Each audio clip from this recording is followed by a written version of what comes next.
You are catching up with close friends, networking at an international conference, or answering that classic intimidating job interview question. Where do you see yourself in 5 years? You want to share your big ambitions, career dreams, and personal life plans with energy and enthusiasm. But the only word your brain generates for the future is will.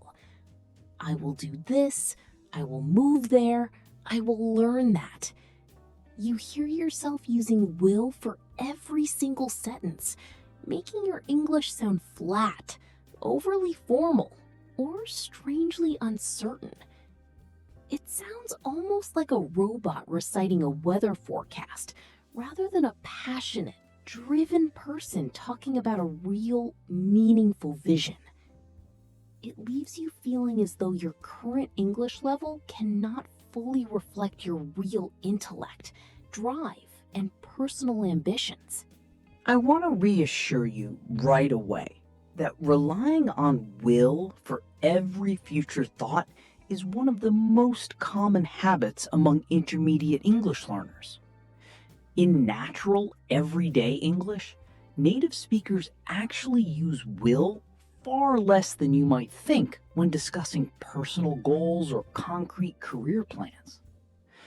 Using will all the time can make your plans sound like sudden decisions made on the spot or vague predictions rather than structured, intentional goals. When you master goal-oriented future structures, like planning on, aiming to, or working toward, you immediately communicate your exact degree of commitment and preparation. Today, we are breaking down 3 distinct levels of future goal expressions, so you can talk about your personal and professional dreams with absolute clarity and conviction. Exactly. Why do so many of us default to will every single time we speak about the future? Because traditional grammar textbooks teach will as the primary future tense early on, even though native speakers rely heavily on progressive intent markers and action-oriented verbs. That is such a vital distinction to understand.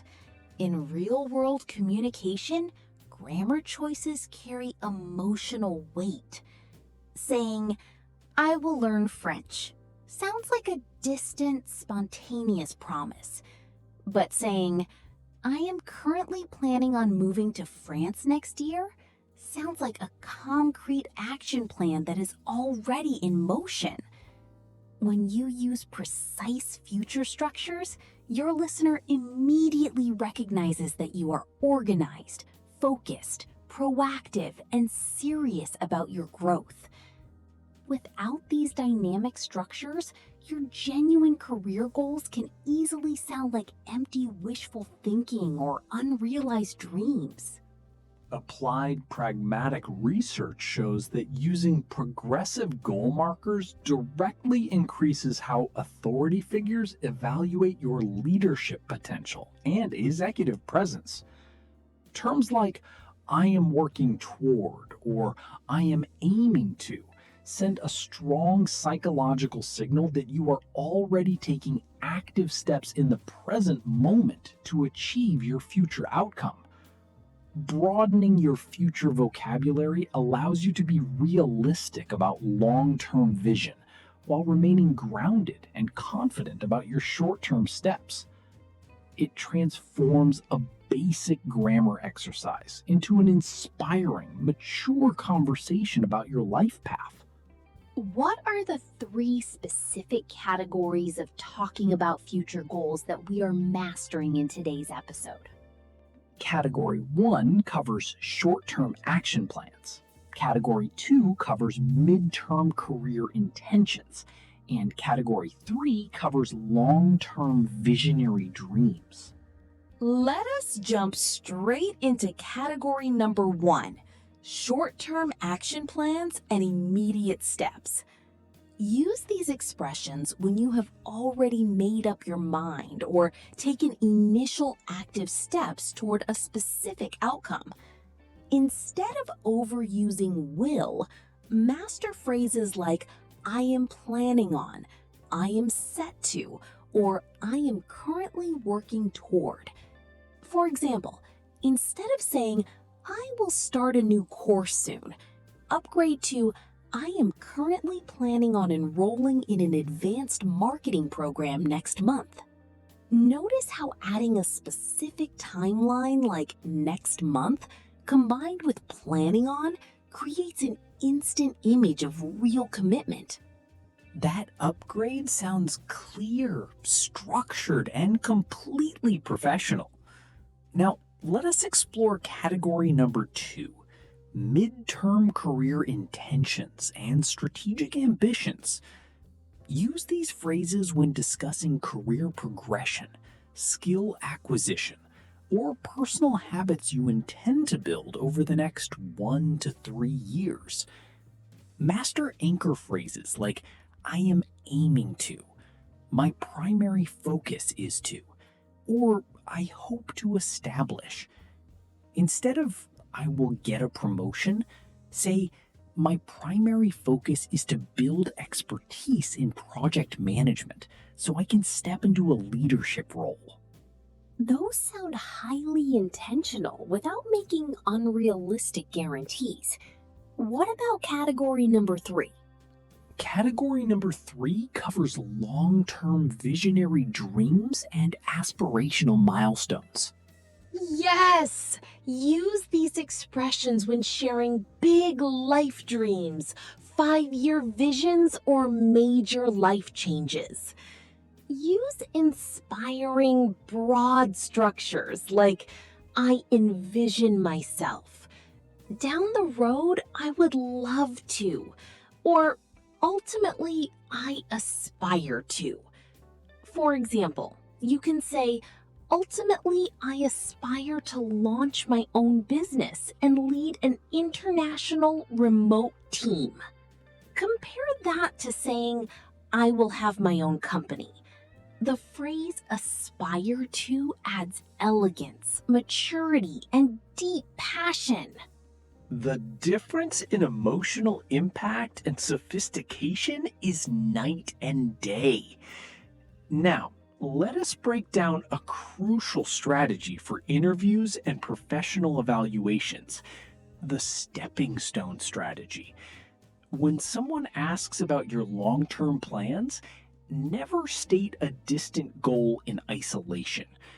Always connect your current action directly to that future ambition. Use this exact structure.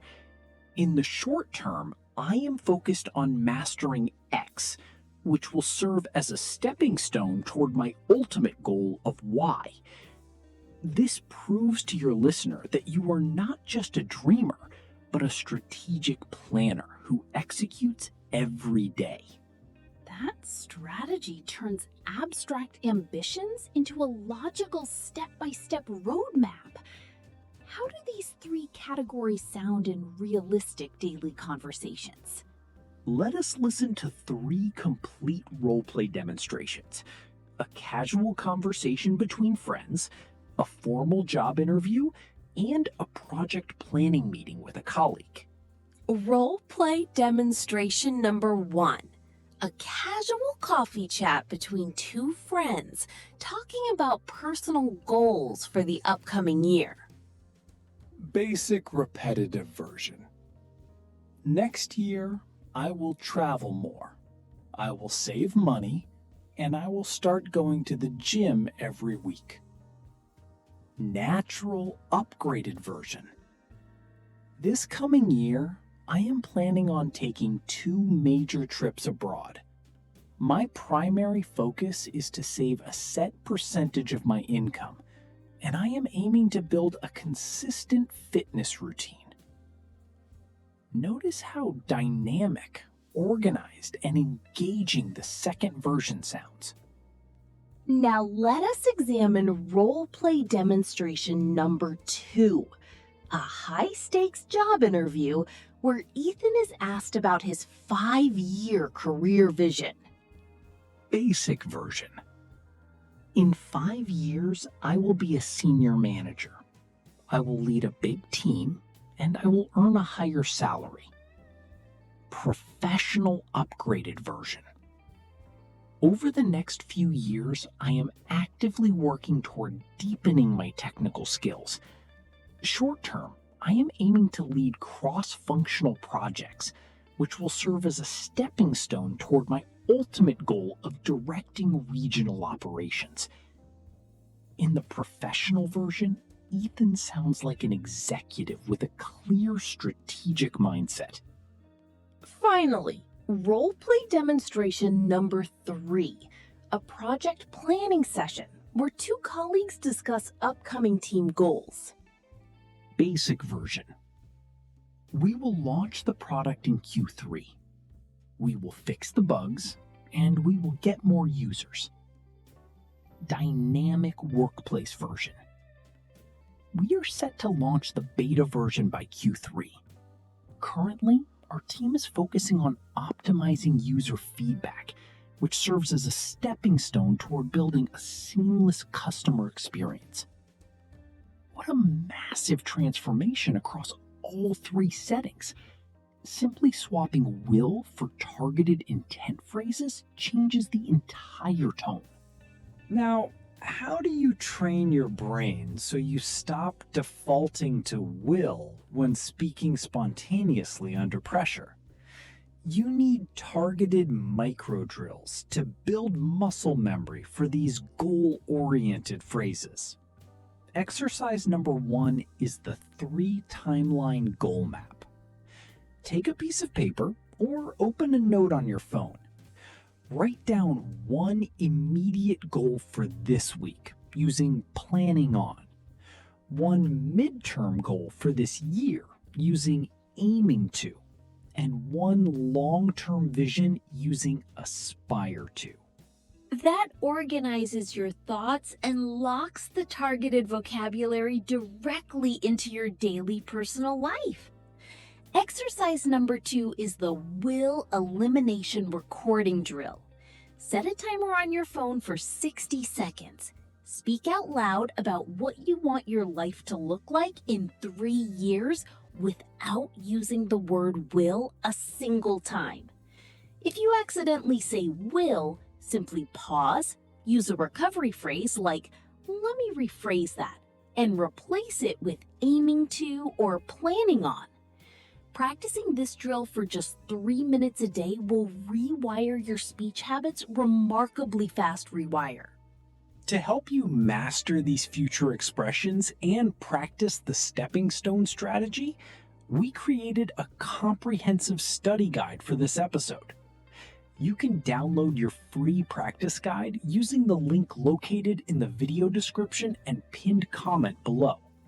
It features future phrase cheat sheets, interview answer templates, and interactive goal mapping worksheets. Spending 10 minutes with the guide will give you absolute confidence when expressing your dreams in any environment. Your future is far too valuable to describe with basic repetitive words. Choose language that honors the size of your vision. Thank you so much for watching, listening, and practicing your fluency with us today. Keep upgrading your vocabulary, stay clear on your goals, and keep sharing your unique voice with the world. Have a wonderful day ahead, and we look forward to seeing you in our next conversation. Express your ambitions with clarity. Take strategic steps every day and never shrink your vocabulary down to basic labels. Take great care, everyone, and goodbye until next time.